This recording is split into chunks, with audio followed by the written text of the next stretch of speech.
Black people are black people's most, y'all your own enemy. And then when someone comes in like me, y'all try to put all the fingers go like, look at him. Because y'all don't want to take accountability. So y'all say, but look, y'all got T.I. on the stand. Y'all made an excuse. Y'all got Gunna on Crime Stoppers and T.I. on Crime Stoppers. Y'all made an excuse. Y'all got Young Thug interrogation video. Y'all made an excuse. 50, everybody know Irv Gotti, Supreme Team, Feds. Y'all made an excuse. But when it's 6IX9INE, there's no excuse. It's like, yo, let's grab all our fingers and go that way to Some viewers may find this disturbing. Viewer discretion is advised. Hi my loves, it's CHANGE.TROYCE and you're watching Choice TV. For today's video, Ramen Noodles, I wanted to get on here and talk about the Latin community's obsession with wanting to be white so damn badly. And yes, I went there. So as you guys know, the World Cup is now over. A lot of people pretty much showed their ass and made a fool of themselves during the World Cup. A lot of celebrities came out, showed love and supported. And of course, it was a huge event that over tens of millions of people watched and supported. And a lot of us know Spain won the World Cup. A lot of us are thrilled because a lot of us did not want Argentina to win because as we all know, Argentina has had a very ugly history with doing a lot of disgusting things during games. What are you saying? What are you saying?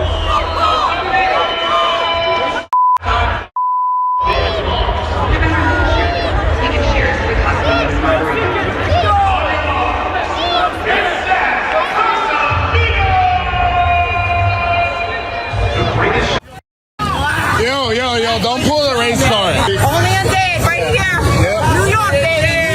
New York. Oh, y'all heard that? Y'all heard that?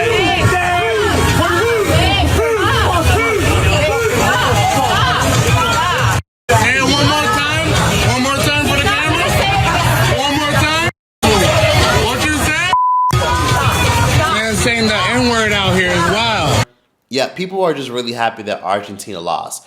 So Spain won, and of course everybody's really hyped about it, but I'm not really too hyped because in my head it's like, look, it's still Spain at the end of the day. 6IX9INE recently went on a very disgusting and distasteful anti-black rant about Ecuador. So if y'all didn't know, when Ecuador was playing during the World Cup, 6IX9INE decided to film his story and he decided to show a clip of Ecuador's team being shown on TV. All these guys are black. They're not even Ecuadorian. We're facing Africa right now. We're facing literally Africa. These guys are not fucking Ecuadorian. These guys are African. They're black. Oh no, but we have black people in Ecuador. No, you guys got these guys. They migrated, and you guys they're refugees from Africa, and they're playing for Ecuador. We're literally playing all Africans. These are Africans. These are literally, they're not Ecuadorian. They grew up in Ecuador. It's Mexico versus Africa.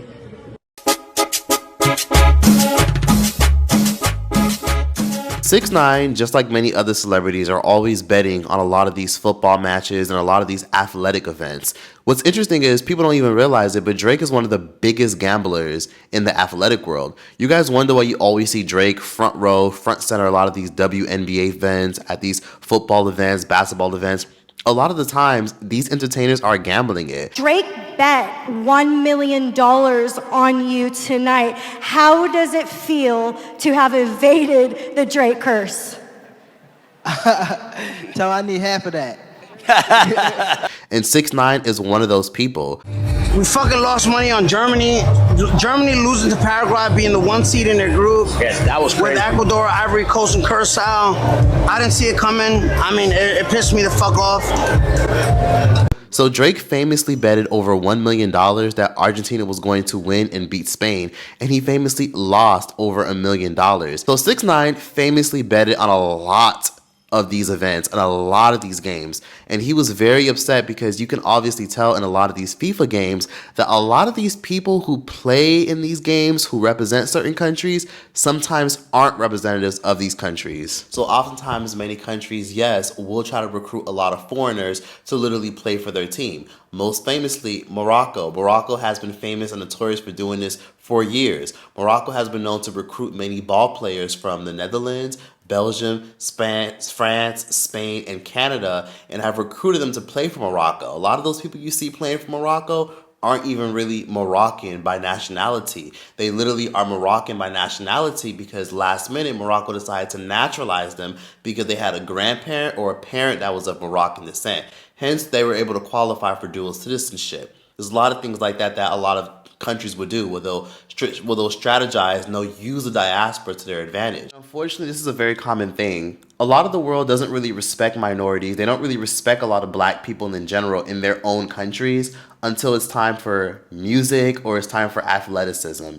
The funny thing is, Nigeria, and he was a big ball player in Poland back in the early 2000s. So get this. Poland naturalized him because he was studying in Poland, playing abroad in Poland, and then they decided to give him citizenship so he can compete in the World Cup in the year 2002. Poland hadn't been even admitted into a World Cup since 1986 at this point, so they were really eager to win and increase their chances of getting to the final stage of the World Cup. I understand it because it's politics, but those are a lot of shady things that tend to happen where they'll always go after the Brazilians who come from the hood, come from struggle. They'll go for the Africans that come from nothing, that come from, coming to their country on a banana boat and a bunch of other shit. And they'll be like, hey, you want this, that, and the third? You want to be famous? Come play for our team, represent our country, and you can take care of your kids and your family. That's the thing that's been happening for years. So I get his frustration. However, 6IXNINE's behavior and him always mentioning blackness as an aesthetic and always mentioning blackness and saying the N-word when it's convenient, all while doing the very same thing that has a lot of black people sometimes side-eyeing people in the Latin community, is what we really need to get on her and talk about. Because people like 6IX9INE love to erase black people's influence in Latin America, black people's existence in Latin America until it's beneficial or influential to them. So let's have a quick history lesson, since people like 6IX9INE like to label black Hispanics on football teams as refugees. This is the exact problem with the world, and this is the problem with a lot of people who don't know how to pick up a fucking textbook and don't know how to realize that black people are all over the world. They're not just in Africa, they're not just in the Caribbean, and they're not just in the US. They're all over South America as well. Hell, black people are also in Australia and Ireland, if you actually go out your way to go there. What's interesting is people don't realize it, but if you actually research the roster, because you can do that, of the football teams of Ecuador, you can find out that a lot of them were born in Ecuador. A lot of these black men, down to the person with the locks, they're all born and raised in Ecuador. Some of them only speak Spanish as well. Ecuador is all they know. So what's interesting is people don't realize that there's a historically black city in Ecuador called Esmeraldas. There's a city called Esmeraldas in the Esmeraldas province where a lot of black people built lives there, and they integrated with a lot of the indigenous people in the Americas. What's interesting is they were there before the Spanish even got a hold of them. They were there before the Spanish even turned Ecuador into a Spanish-speaking colony. They were there centuries before the Spanish even came in. Y eso, qué belleza. Porque esto es una tradición muy bonita. Porque esto quedó desde los ancestros. No es que no hay otra clase de música más que dé armonía que el bombo y el cununo y el guasá. Donde todas las mujeres. What's interesting is people oftentimes have this perception that Latin America and South America was discovered and built up by the backs of the indigenous, which is true. The Incas, the Aztecs, the Taínos, and many more definitely existed, such as the Arawaks, who helped introduce agriculture and a lot of healthy foods and goods to a lot of European colonizers that took their land and essentially destroyed their existence. But what people don't realize is there was a point in time where a lot of Africans were thrown overseas. When they didn't comply, when they resisted, some of them are thrown overboard. Some of them pregnant, some of them with their own children, thrown overboard when they wouldn't comply. So what happened was many of them, when they were thrown overseas, and many of them who survived shipwrecks, because yes, many ships definitely did suffer shipwrecks because back then you couldn't Google what the weather was. A lot of them survived, managed to swim to shore, and a lot of them were taken in by a lot of these indigenous populations centuries ago. Hell, the reason why Esmeraldas exist is because most of these black people you see in Ecuador, they're descendants of the Africans that managed to swim their way to shore after a shipwreck or after they were thrown overboard. Some of them literally learned Spanish after the Spanish came in and colonized what is now considered modern-day Ecuador. Hell, it wasn't even called Ecuador at that point. Black people were literally there first. Descendants of the African slaves existed there first. They had communities, cities, and their own environments before the Spanish came in and claimed their area as modern-day Ecuador. Very similar to all the Brazilian black people who we all know are in quilombos, which are sacred areas that are in the mountains that a lot of slaves ran to and built communities in when they were trying to resist Portuguese rule. Then it's also similar to what happened with the Garifunas, which the Garifunas were basically in the Caribbean. They initially were descendants of the Africans that survived a shipwreck that landed on St. Vincent. And then they were exiled and expelled by the British because the British said, you know what, we like this. We love the water. We love the access to seafood. We're taking this. And they were all famously put on ships, and they were shipped all throughout Central America in places like Belize, Guatemala, and now most famously Honduras. That's the thing that they don't teach us in school. They like to make us all think, oh, you just came from Africa and you went straight to work. That's not true at all. And what's even more weird, the only time people talk about this community is when it has to do with football and sports. Most of the most successful football players in Ecuador come from Esmeraldas, hence why most of them are black on the Ecuadorian FIFA team. A lot of them are from Esmeraldas, grow up in these communities, and then eventually football coaches and scouting coaches come here looking for the best of the best and the most athletic young black men that they can train to be superstars. And yet, a lot of the Spanish and a lot of the politicians don't really invest into these areas. They do the bare minimum, but when it comes to schools, water systems, when it comes to libraries, education, a lot of it is not invested into. A lot of it is still stuck in the 1950s, unfortunately. And what's disappointing is this is all done intentionally because they don't really care about these communities. These communities are oftentimes pushed to the side and forgotten about, and that's why a lot of people sometimes forget that there are black people in Ecuador. Since blacks arrived in Ecuador from West Africa in the 16th century, they have done the hardest jobs.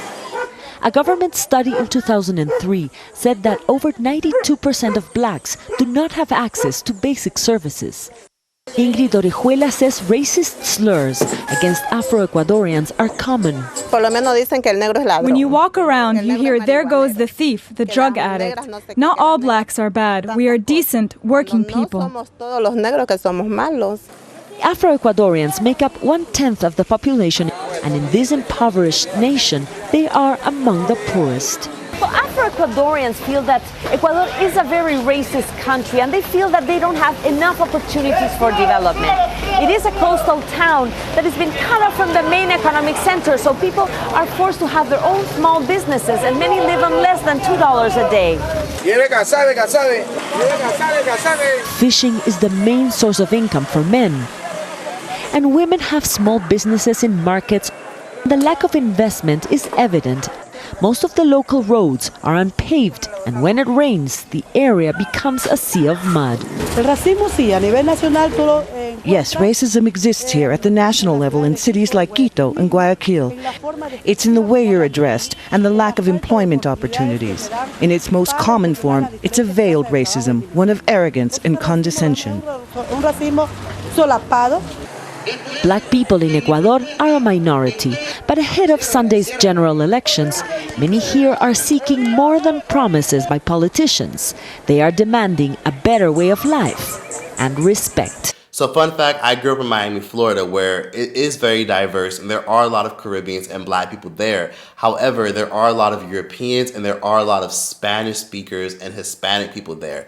And a lot of the people who are Hispanic take over most of the population of Miami. They damn near have that whole city on lock. They have the whole city on lock to the point where they themselves will sometimes have this prejudice towards any other group that doesn't speak Spanish. If you walk around Miami not speaking Spanish, people will give you the nastiest attitudes, look at you crazy. People will get frustrated and annoyed with you and everything. I never forget one time I walked into a store one time and one of the security officers was trying to tell me to take off my backpack because he was trying to explain to me that backpacks can't be, held in the stores. You can't have backpacks in the stores. And I had no idea. I was a child back then. What he was trying to tell me, because back then I didn't really speak that much Spanish like I do now.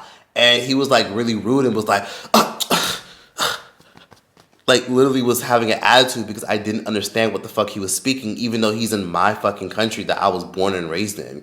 On top of that, there's oftentimes instances where you'll see that famous incident where that woman in the drive-thru wasn't served in South Florida because she was told, since she didn't speak Spanish, that she wasn't going to be served. So you can't take my order. You won't understand what I'm saying? One woman's frustrating trip through the drive-thru has gone viral on social media, and it's sparking a conversation about language. That driver is visibly upset because the employee at a Taco Bell drive-thru in Hialeah didn't speak English. We spoke with that driver, and Taco Bell has taken action. Local 10 News investigator Jeff Weinsteer is on this story. He's live with the details. Jeff. Laura, you're about to see it yourself. A Taco Bell employee refusing to take an order, actually telling a customer to go to another location because that order wasn't placed in Spanish. Take a look. Nobody here speak English. Nobody in the back speak English. No. At this Taco Bell drive-thru, no Spanish, no service. Excuse me, I'm trying to order food and no hay nadie que hable inglés. Alexandra Montgomery thought it was a joke and pulled out her camera. Okay, but I want to order food. No hay nadie que hable inglés. Te puedes mover, that por doesn't favor. make any No hay sense. nadie que hable inglés. You're not making any sense. Okay. You don't have a manager here? En su casa durmiendo. The annoyed Taco Bell employee says the manager is home sleeping. She was replying to what I was saying in English, but she was replying in Spanish. So it's like, okay, I think you understand what I'm saying. It was 10:30 Wednesday night. Montgomery went to this Taco Bell at 785 East 9th Street in Hialeah. The employee tells Montgomery that this is Hialeah, to move on. There are cars behind her, and even gives her the address of another Taco Bell. That doesn't make any sense. That doesn't mean nothing, because this is Hialeah, but this is America. Two other Taco Bell workers approach the drive-thru window when they hear the altercation, but no one helps Montgomery out. You understand what I'm saying? So if I say I want a number 6 on the menu, you can put that on the computer and take my order. Don't tell me you can't take my order because you don't speak English. No comprendo. We went to Taco Bell today. You speak English? Yes. I can order in English, right? Yes. What happened the other night? No comment. No comment. I'm not mad or anything, but I just feel totally disrespected. And in a statement to Local 10 News this afternoon, a spokesperson for Taco Bell said, quote, "This does not meet our customer experience expectations.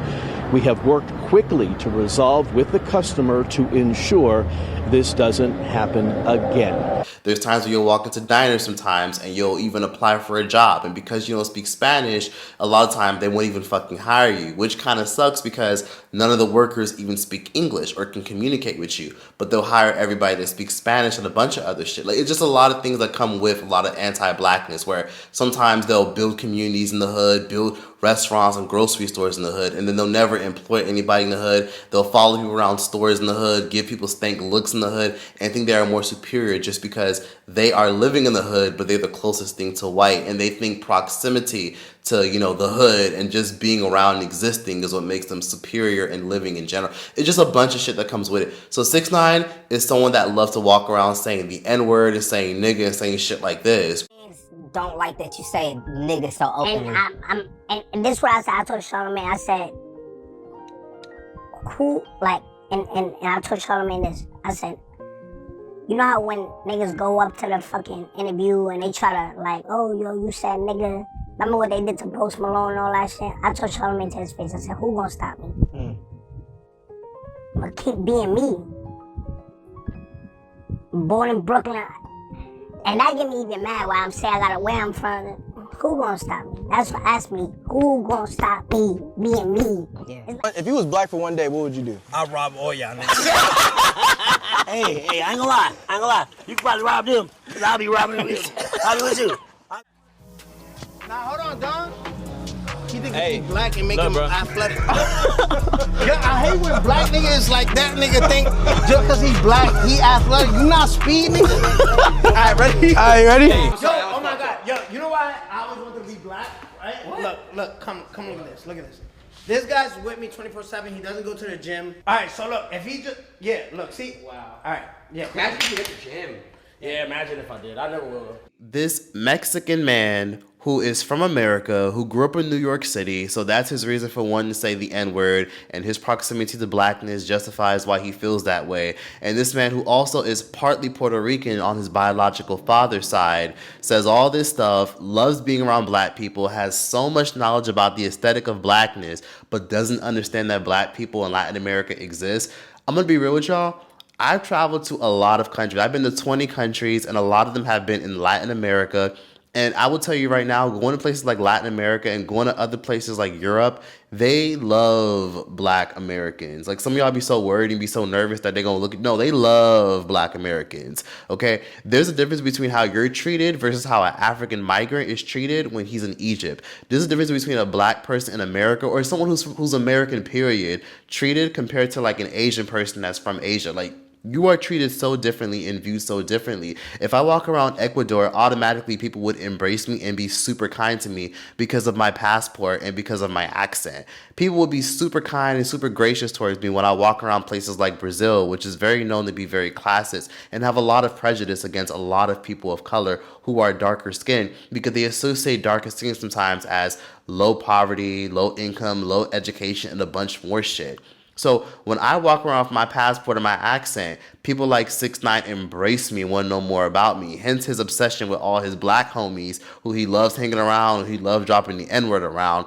But when I walk around Mexico, and if I was actually from Mexico, I'd be looked at so differently. 6ix9ine wouldn't even know I exist, wouldn't even give a fuck about me, even though we speak the same language and have the same nationality. Imagine speaking the same language as 6ix9ine, being a black person from a Latin American country, and being told by people like 6ix9ine, you don't exist, you're a refugee. This is the shit that happens in the Latin community, where a lot of times they like to ignore the anti-blackness. They like to ignore the fact that even though they have a problem with Spain and the colonialism history and the erasure of the indigenous people, a lot of times many people, not all, again, many, not all, will try to erase the influence of black people.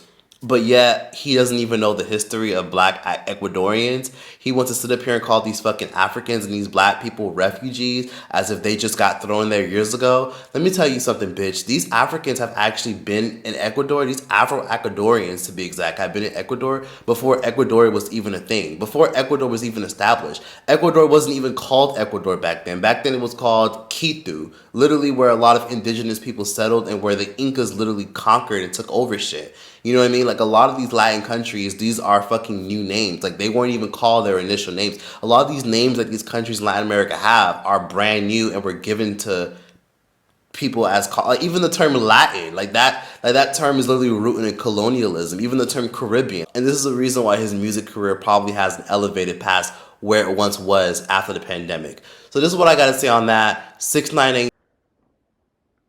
That's all you get for free.